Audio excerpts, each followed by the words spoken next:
다 함께 자리에서 일어나셔서 갈라디아서 6장 1절에서 5절의 말씀을 저와 여러분이 한 절씩 교독합니다. 형제들아, 사람이 만일 무슨 범죄한 일이 드러나거든 신령한 너희는 온유한 심령으로 그러한 자를 바로잡고 너 자신을 살펴보아 너도 시험을 받을까 두려워하라. 너희가 짐을 서로 지라. 그리하여 그리스도의 법을 성취하라. 만일 누가 아무것도 되지 못하고 된 줄로 생각하면 스스로 속임이라. 각각 자기의 일을 살피라. 그리하면 자랑할 것이 자기에게는 있어도 남에게는 있지 아니하리니. 다 함께 각각 자기의 짐을 질 것이라. 아멘. 하나님의 말씀입니다. 말씀을 주신 하나님께 감사드립니다.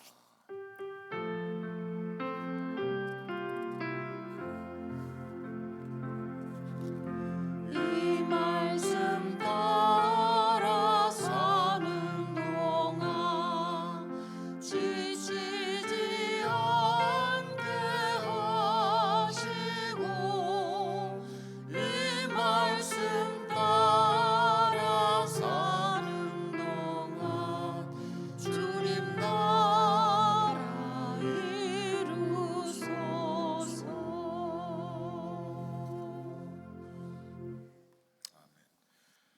오늘 우리가 함께 읽은 말씀 이제 갈라디아서 6장의 앞부분입니다. 이제 다음 주면은 갈라디아서의 말씀을 저희가 마치게 되는데 그리스도의 법을 성취하라라고 하는 제목의 말씀이에요. 그리스도의 법을 성취하라. 지난 시간에 저희가 5장의 마지막 부분을 함께 나누면서 성령으로 행하는 자들에게 맺혀지게 될 9가지 성령의 열매에 관한 이야기를 함께 나누어 봤습니다. 갈라디아 교회에 들어온 율법주의자들의 그 잘못된 가르침이 아니라 나 바울이 전한 진정한 구원의 복음을 따라 살면 이와 같이 성령의 열매를 풍성하게 맺게 될 것이다 라고 하는 이야기였습니다. 율법주의자들은 그리스도인에게 주어진 그 자유로 함부로 살 것이다, 구원받았으니까 라고 하면서 방종의 삶을 살아가게 될 것이니 그들에게 윤리적인 기준이 필요하지 않느냐라고 하면서 율법을 지켜야 한다. 그래서 할례를 비롯해서 여러 가지 율법 조항들을 제시하면서 이거를 지켜야만 우리가 윤리적으로도 바르게 살 수 있고 마침내 구원을 얻을 수 있다라고 잘못 가르치고 있었던 것이지요. 예수를 믿은 이후에도 여전히 율법 아래에 있어야 한다라고 이야기를 한 겁니다. 이에 반해서 바울은 그리스도인들은 예수를 믿음으로 그 안에 성령이 함께 하시게 되었다라는 거죠. 마음의 성령을 모시게 된 사람으로서 성령의 인도함을 받으며 살아갈 때 육체의 욕심을 물리칠 수 있고 또 성령을 행함으로 말미암아 더 이상 율법 아래에 있지 않아도 된다라고 이야기를 하고 있는 것입니다. 죄로부터 자유할 뿐 아니라 예수를 믿음으로 우리는 율법으로부터 자유한 삶을 살 수 있게 되었다라는 거죠. 성령의 능력을 힘입어서. 그래서 그리스도인의 자유, 우리에게 주어진 그 자유는 육체의 욕심을 채우는 자유가 아니라 사랑을 실천하는 자유, 성령 안에서의 자유라고 바울이 이야기하고 있는 것입니다. 오늘 우리가 읽은 6장의 말씀은 구체적으로 이제 알려주고 있지요. 성령으로 행하는 사람들의 모습이 어떠한지를 이야기를 하고 있는 것입니다. 오늘 본문의 말씀을 통해서 성령으로 행하는 자의 그 삶이 어떠해야 하는지 바울의 그 권면의 말씀을 통해서 함께 은혜를 나누고자 합니다. 먼저 바울은 성령으로 행하는 사람들의 변화된 삶을 이야기하고 있어요. 본문 앞에 있는 5장 26절에 이러한 말씀이 있어요. 헛된 영광을 구하여서 서로 노엽게 하거나 서로 투기하지 말라라고 하는 말이 있어요. 이 부분을 새번역 성경은 이렇게 번역을 했습니다. 잘난 체 하거나 서로 노엽게 하거나 질투하거나 투기하거나 시기하지 않도록 그렇게 하라라는 것입니다. 잘난 체, 남들과 비교했을 때 우리가 무엇인가 더 가졌다라는 겁니다. 내가 뛰어나니까 비교하는 것이지요. 우월감을 가지고 잘난 체 해서는 안 된다라는 겁니다. 그것을 통해서 남을 함부로 대해서도 안 된다라는 거죠.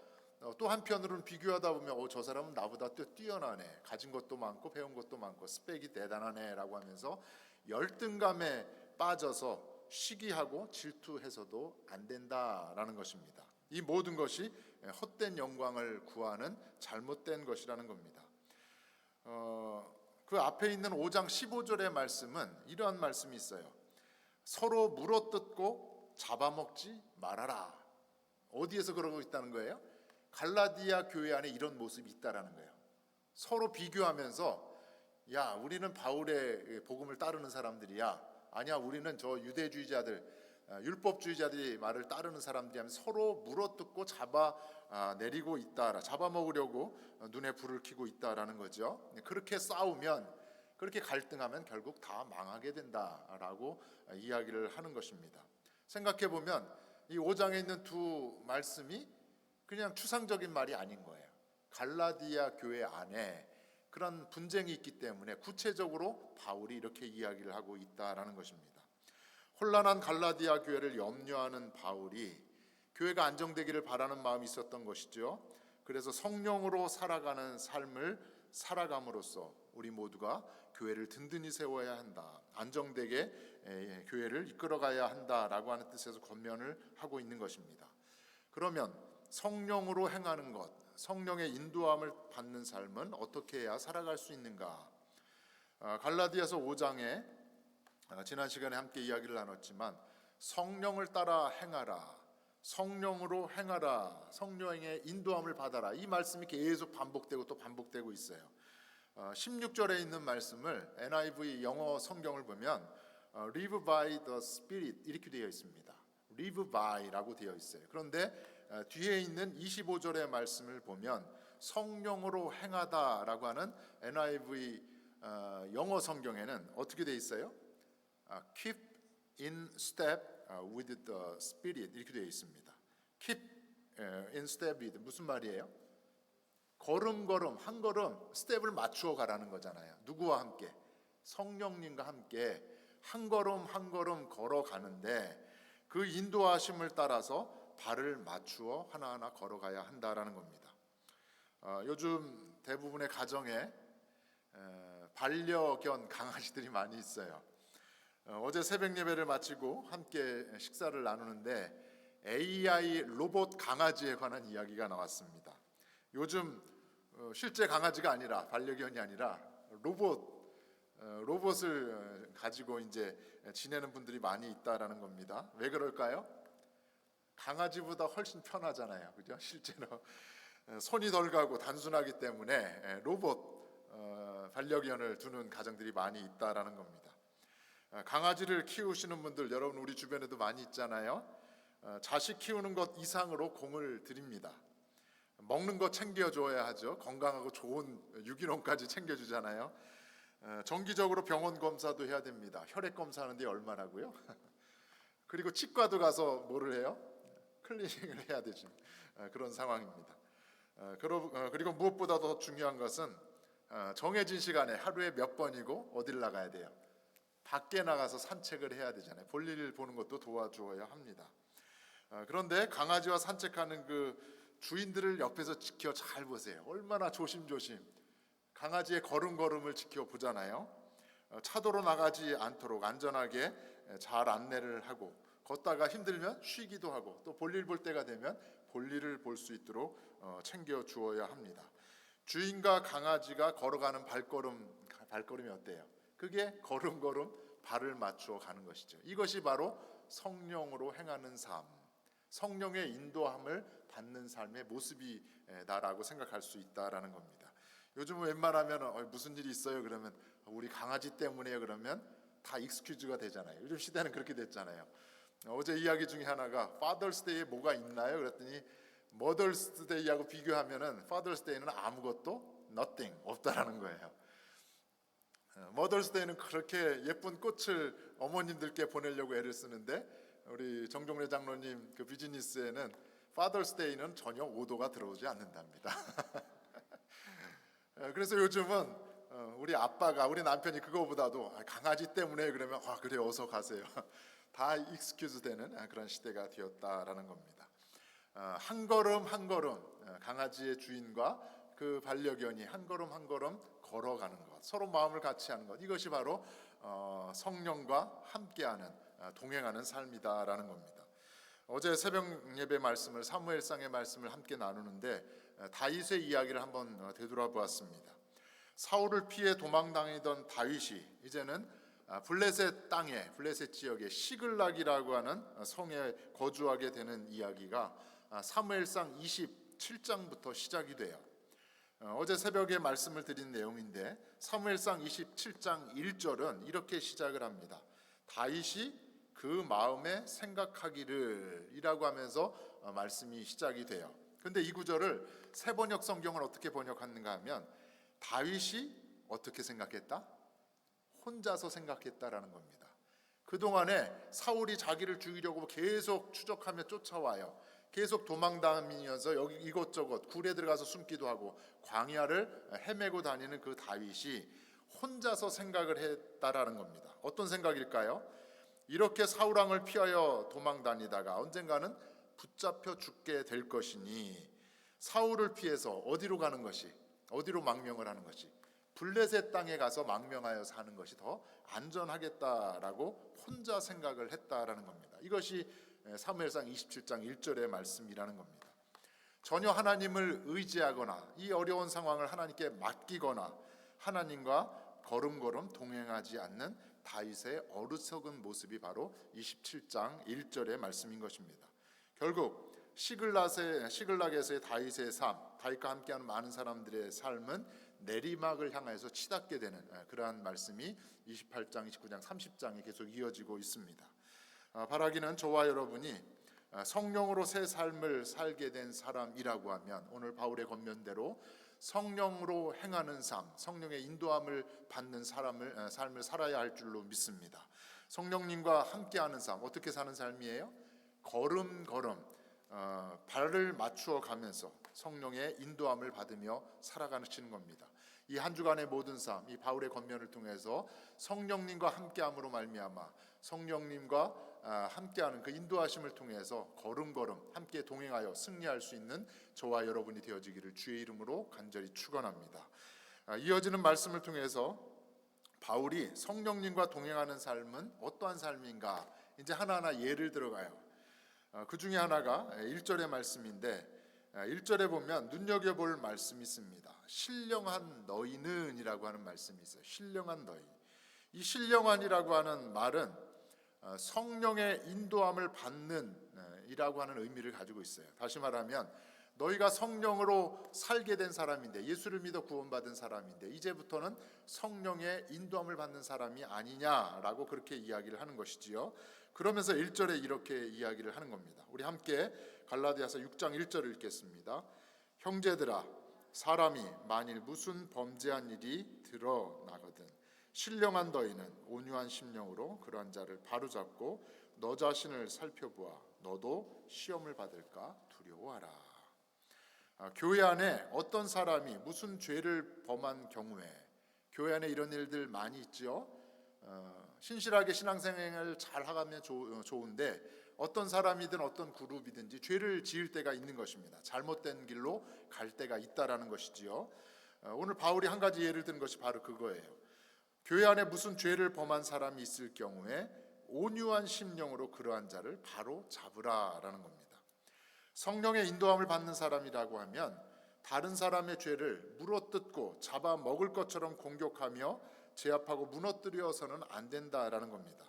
온유한 마음으로 죄를 지은 사람을 바로 세워야 하는 것, 돌이켜 하나님께 나와 회개하게 하고 바로 서게 하는 것, 그것이 우리의 사명이다라는 겁니다.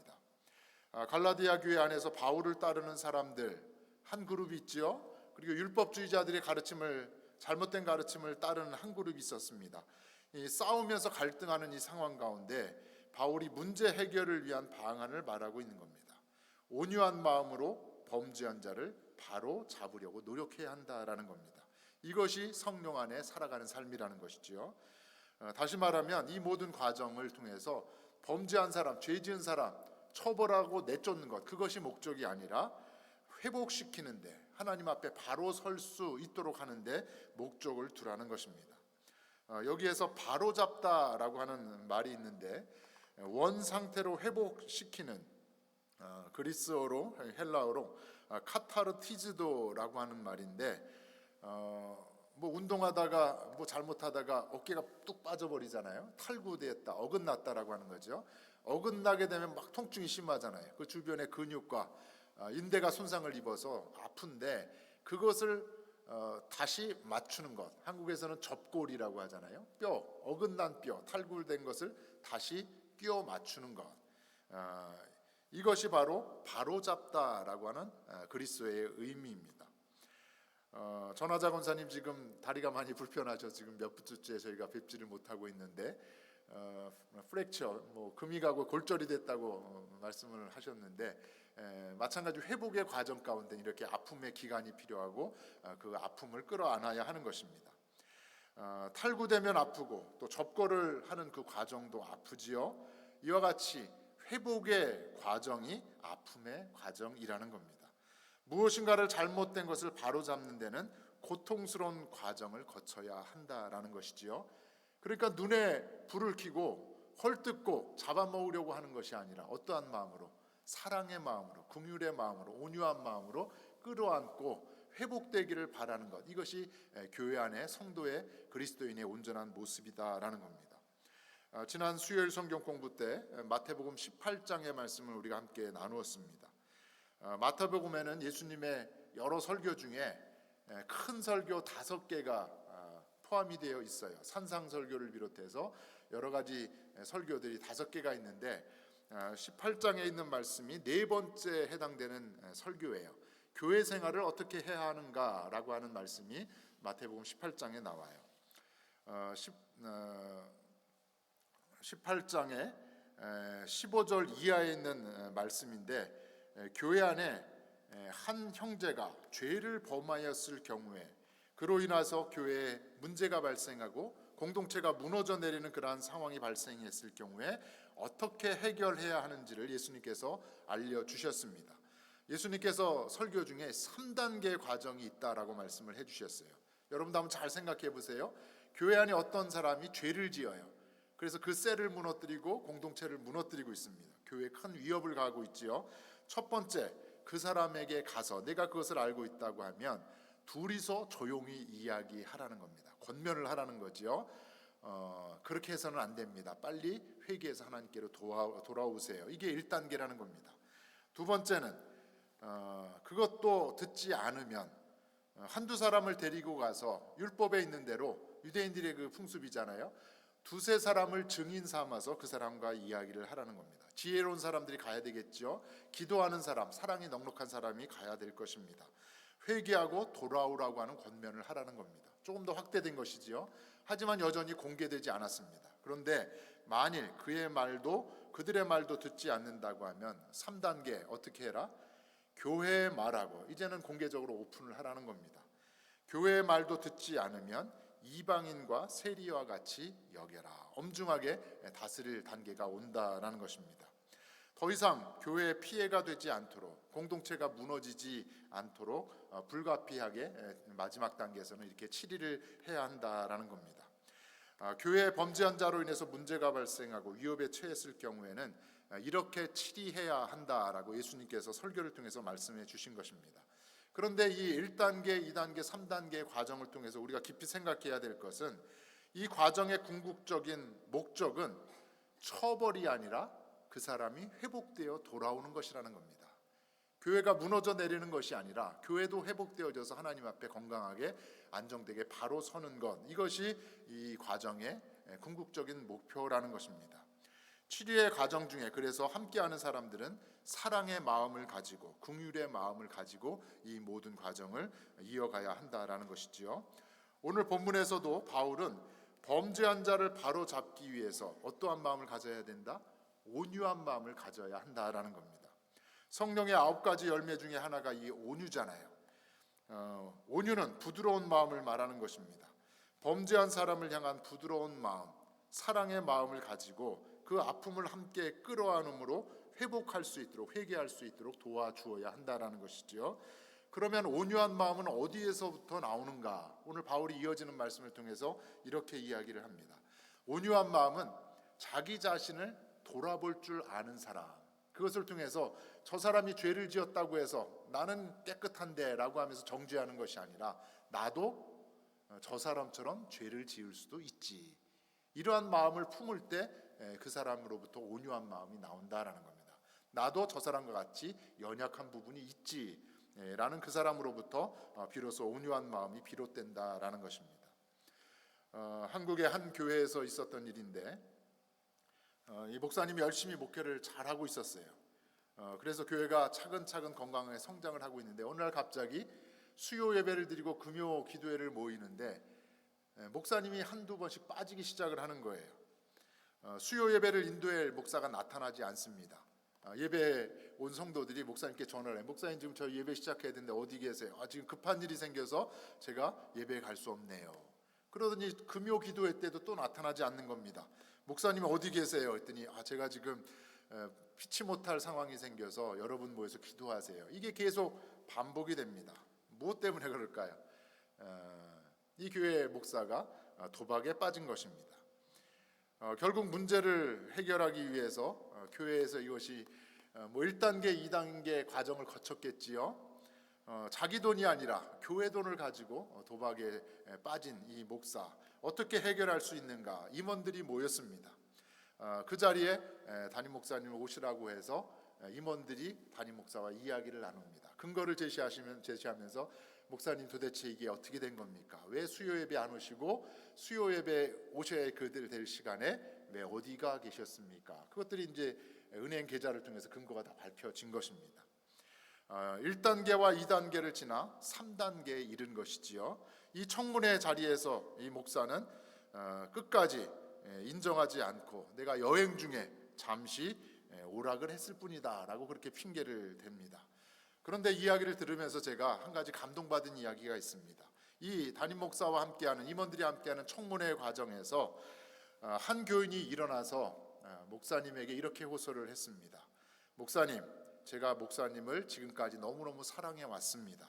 그래서 지갑을 꺼내서 제가 가지고 있는 이 돈을 가지고 목사님을 돕고 싶습니다. 목사님만이 아니죠. 목사님이 가정을 비우는 사이에 사모님도 이미 다 알고 있었던 거예요. 그래서 목사님과 사모님, 이 중독을 극복하기 위한 상담과 치료를 받는 데 있어서 돈이 필요하지 않습니까? 제가 개인적인 돈으로 목사님의 치료의 극복의 과정을 위해서 그 모든 비용을 감당하겠습니다. 제가 이 이야기를 듣고서 감동을 받았어요. 그 목사님을 위해서 얼마나 사랑하고 있었는가. 목사님과 사모님의 그 가정에, 더 나아가선 교회의 회복을 위한 사랑의 마음과 긍휼의 마음과 온유한 마음을 이 교인이 품었다라는 것입니다. 이것이 바로 성령의 인도함을 받는 성숙한 믿음의 사람의 모습이다라는 것입니다. 우리 안에도 이런저런 문제들이 많이 있어요. 어떤 경우에는 바로 잡아야 할 것들도 있습니다. 그런데 무엇보다도 중요한 것은 무엇을 품는 것, 사랑의 마음을 품는 것, 그 사람에 대해서, 그 공동체에 대해서 긍휼의 마음을 품고 온유함을 가지고 문제를 해결하는 그 노력이 중요하다라는 것입니다. 사랑하는 성도 여러분, 바라기는 저와 여러분이 성령의 인도함을 받음으로 사랑과 온유의 마음을 품어서 교회 안의 문제를 잘 해결하고 바로잡을 수 있는 저와 여러분이 되어지기를 주의 이름으로 간절히 축원합니다. 이어서 바울은 성령님과 동행하는 삶을 위해서 적극적인 권면을 해요. 그것이 바로 2절에 있는 말씀입니다. 우리 2절을 힘있게 함께 읽겠습니다. 너희가 짐을 서로 지라, 그리하여 그리스도의 법을 성취하라. 짐을 서로 지라. 남의 짐을 져줄 수 있는 것은 사랑의 마음이지요. 여러분, 여기 짐이 있다고 생각해 보면 짐은 누가 지어요? 주인이 지나요? 아니면 종이 지나요? 종이 지죠. 노예가 지죠. 그러니까는 갈라디아서 5장 13절에 있는 말씀, 사랑으로 서로 종노릇하라, 이 말씀과 함께 맥락을 같이 생각해 볼 수 있는 것입니다. 사랑으로 서로 종노릇함으로 온 율법을 이루어 가라라고 앞에 말씀하고 있지요. 지금 오늘 우리가 읽은 본문에는 짐을 서로 짊어질 때 마침내 그리스도의 법을 성취하게 될 것이다 라고 이야기를 하고 있습니다. 먼저 짐을 지기 위해서는 다른 사람이 지고 있는 짐이 무엇인지를 알아야 합니다. 그래야 우리가 서로 짐을 나누어질 수 있는 것이지요. 우리가 짊어지고 있는 가장 무겁고 큰 짐이 있어요. 우리 모두가 이 땅에 삶을 살아가면서 지고 있는 무거운 짐이 있습니다. 도저히 우리가 감당할 수 없는 짐이 있어요. 그것은 무엇일까요? 죄라고 하는 짐이지요. 죄의 짐을 우리는 다 짊어지고 가는 것입니다. 그런데 우리에게 있는 죄의 짐을 대신 지심으로 우리를 가볍게 해주신 분이 있어요. 누구세요? 우리를 위해서 십자가에 못 박혀 죽으시고 부활하신 예수 그리스도십니다. 그래서 예수님은 사랑의 최고의 모본이 되시는 분이시다. 우리가 배우고 우리가 닮아야 될 분, 우리가 감당할 수 없는 짐, 죄의 구렁텅이에 빠져있는 우리의 짐을 대신 지시기 위해서 우리의 짐을 지어주시고 또한 십자가에 못 박혀 죽으심으로 말미암아 사랑을 몸소 실천하신 그 예수님처럼 서로 짐을 짐으로써 예수님 걸어가신 길을 함께 따라가야 하는 것, 그것이 오늘 바울이 우리에게 도전하고 있는 것입니다. 그래서 바울은 본문에서 짐을 서로 짐으로써 그리스도의 법을 성취하게 될 것이다 라고 말하고 있는 것입니다. 교회 안에서 서로의 짐을 함께 질 때 예수님께서 가르치시고 몸소 행하신 사랑의 법을 성취하게 된다라는 겁니다. 그래서 바울은 로마서 13장에서 그렇게 이야기를 했지요. 사랑은 율법의 완성이다. 무엇이? 사랑이, 서로 사랑으로 섬기는 것이 율법을 완성하는 것이다. 예수님께서도 산상수훈의 말씀을 통해서 이런 말씀을 하셨어요. 내가 율법이나 선지자를 폐하러 온 것이 아니다. 오히려 이 율법을 완전하게 하려고 왔다라는 겁니다. 몸소 사랑을 실천함으로 죄의 짐을 짊어지시고 죽으신 그 예수님이 율법을 완전하게 하기 위해서 오신 분이다라는 겁니다. 그런데 바울이 한 가지를 덧붙이고 있어요. 짐을 서로 져야 하는데 짐을 서로 지지 못하게 하는 것이 있다라는 겁니다. 3절에 있는 말씀이에요.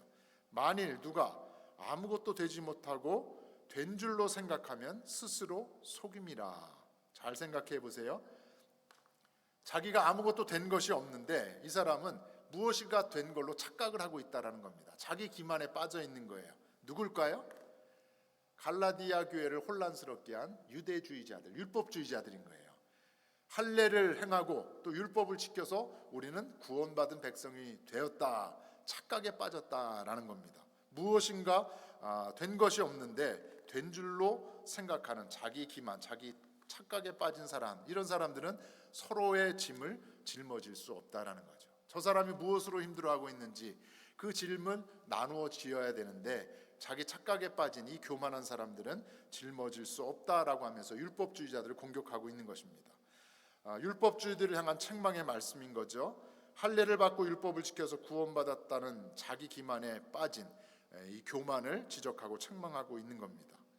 자기 세계에 빠져 있어서 이방인들과 비교하면서 유대인으로서의 우월감을 가지고 있는 겁니다.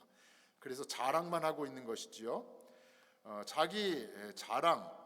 그런데 오늘 바울이 하는 얘기는 그 자랑은 너희들이 유대인이라고 하는 것, 율법을 지킨다고 하는 그 자랑은 너희들에게만 해당되는 것이다. 전혀 이방인들에게는 아무 효과도 없는 것이다. 아무 관계가 없는 것이다 라고 하는 것입니다. 그러면서 유대인 너희들은 너희들대로, 그 다음에 이방인들은 이방인대로 각자 상황에 따른 자기의 짐을 짊어야 될 때가 있다라는 겁니다. 그 짐을 잘 짊어지고 또 다른 사람들의 짐을 헤아려서 잘 서로 짐을 지을 때 마침내 종말의 때 하나님 앞에 서서 행한 대로 갚는다. 자기가 거머쥔 그 모든 짐들을 성실하게 잘 감당했을 때 마침내 심판을 받게 된다라는 겁니다. 그래서 5절에 각각 자기의 짐을 져야 한다라고 이야기를 하고 있는 것입니다. 바울의 권면은 명확하지요. 예수님이 그렇게 하신 것처럼 사랑으로 서로의 짐을 짐으로써 그리스도의 법을 성취해 나아가는 것, 이것이 바로 성령을 따라 행하는 삶, 성령의 인도함을 받는 삶이라는 겁니다. 여러분도 알고 있는 인도의 맨발의 성자라고 하는 선다 싱이라고 하는 분에 관한 일화가 있어요. 이분은 예수님 만난 이후로, 원래는 힌두교 집안에서 태어난 사람이었는데 예수님 만난 이후로 복음 전도자로서의 삶을 살아가는데, 겨울을 제외하고는 인도를 비롯한 주변 지역 나라에 티벳 고원과 히말라야를 넘는 그 고된 그러한 여정 가운데 늘 맨발로 다녔다라는 겁니다. 성 프란치스코의 어떤 삶도 생각해 볼 수 있지요. 그래서 인도의 맨발의 성자라고 이야기를 하는 겁니다. 한 번은 선다싱이 티벳 선교를 가게 되었습니다. 겨울이었는데 눈보라를 맞으며 히말라야를 넘는 상황이었는데 혼자 가는 것이 아니라 가다 보니까 티벳 사람 한 사람하고 둘이 가게 된 것이에요. 산길을 걷고 있는데 눈보라가 치는 가운데 눈더미 가던 길에 눈더미 속에서 어떤 물체가 꿈틀거리면서 움직이고 있는 겁니다. 사람이었던 것입니다. 험한 눈길을 가다가 쓰러져 이 사람이 죽어가고 있었던 겁니다. 그 모습을 바라보니 선다싱이 티벳 사람에게 제안을 해요. 당신과 내가 그래도 조금 힘이 있으니까 이 사람을 번갈아 가면서 업고 가자라고 제안을 했어요. 그런데 이 티벳 사람은 그러면 우리 모두 다 죽게 됩니다 라고 하면서 이 제안을 거절을 하고 자기 혼자 먼저 앞서 간 겁니다. 어떻게 해요? 외면할 수 없는 상황 가운데 이 선다싱이 죽어가는 그 사람을 등에 업고 비틀거리면서 히말라야 산을 넘게 되는 겁니다. 가다 보니까 어떻게 돼요? 이 죽어가는 사람을 등에 업었으니까 그 사람에게 있는 체온과 이 선다싱의 체온으로 인해 서로 뜨겁게 되는 겁니다. 이 사람이 조금씩 회복이 되는 거예요. 그래서 등에 업혀 가다가 회복된 사람이 함께 이제 한 걸음 한 걸음 걸어가게 되는데, 조금 가다 보니까는 또 한 사람이 쓰러져 있는 거예요. 누굴까요? 그 선다싱의 제안을 거절하고 같이 가다 보면 우리 모두 죽는다고 하면서 혼자 앞서갔던 그 사람이 죽은 시체로 거기에 놓여져 있다라는 겁니다. 혼자 앞서가다가 얼어 죽게 된 것이지요. 함께 짐을 지고 가는 것이 얼마나 중요한 것인가. 함께 짐을 서로 지고 갈 때 우리 모두가 살게 될 줄로 믿습니다. 저희 교회 안에 아프신 분들 많이 있지요. 함께 서로를 위해서 기도하고 또 전화로 안부를 묻고, 또 어떤 분은 위로의 카드와 위로의 편지를 보내서 함께하는 분들이 있습니다. 우리 장로님이 기도해 주셨지만 남태평양 피지의 이성일 선교사님, 씨름하며 애쓰는 것이 무엇이에요? 이 피지 지역의 현지인, 박사학위를 받은 교수를 세워야만 계속 이 학교가 유지가 되고, 그래야 학교가 인가를 받게 되고, 그래야 더 많은 목회자들, 신학생들을 양성할 수 있지 않겠느냐. 그래서 박사과정 중에 있는 학생들을 위한 장학금을 지원하는데 저희 교회가 함께하고 있습니다. 통일을 대비해서 저희가 탈북 자녀들을 위한 장학금도 지원을 하고 있지요. 얼마 전에 다녀갔지만 니카라과의 서진우 선교사님, 니카라과의 상황이 정치적으로 불안한 상황이다 보니까 한국 그 이민자들이 계속 떠나는 상황 가운데 어려움을 겪고 있습니다. 또 환경적인 어려움, 앞에 도로 공사가 금방 끝날 줄 알았는데 몇 년이 지속되는 상황 가운데 니카라과 선교의 사역의 위기를 맞고 있습니다. 우리가 함께 기도하면서 후원을 하고 있는 모든 일들, 서로 짐을 지는 귀한 일인 줄로 믿습니다. 말씀을 마무리하려고 합니다. 바울은 갈라디아 교회 분쟁으로 인해서 혼란을 수습하기 위해서 권면을 했지요. 온유한 마음을 가지고 긍휼의 마음을 품고 교회 안에 발생한 여러 가지 문제, 특별히 죄의 문제로 인해서 공동체가 무너지고 그 사람이 어려움을 당하고 있다면 온유한 마음으로 그 사람과 교회를 바로잡는 일에 애써라. 겸손히 사랑으로 또한 서로의 짐을 져라라고 이야기를 하고 있는 것입니다. 사랑하는 성도 여러분, 갈라디아서 6장의 이 말씀을 통해서 저와 여러분이 이 한 주간의 삶, 성령님과 한 걸음 한 걸음 동행함으로 말미암아 성령의 인도함을 받아서 사랑을 실천함으로 그리스도의 법을, 그리스도의 가르침을, 사랑의 그 법을 온전히 성취할 수 있는 저와 여러분이 되어지기를 간절히 바랍니다. 그리스도의 법을 온전히 성취함으로 말미암아 언젠가 하나님 앞에 서게 되는 그 순간이 있지요. 우리에게 주어진 그 짐 잘 감당했습니다. 서로 남의 짐을 지려고 애를 썼습니다. 마침내 하나님 앞에 서는 순간 잘하였도다 착하고 충성된 종이라 칭찬받을 수 있는 우리 모두가 되어지기를 주의 이름으로 간절히 축원합니다.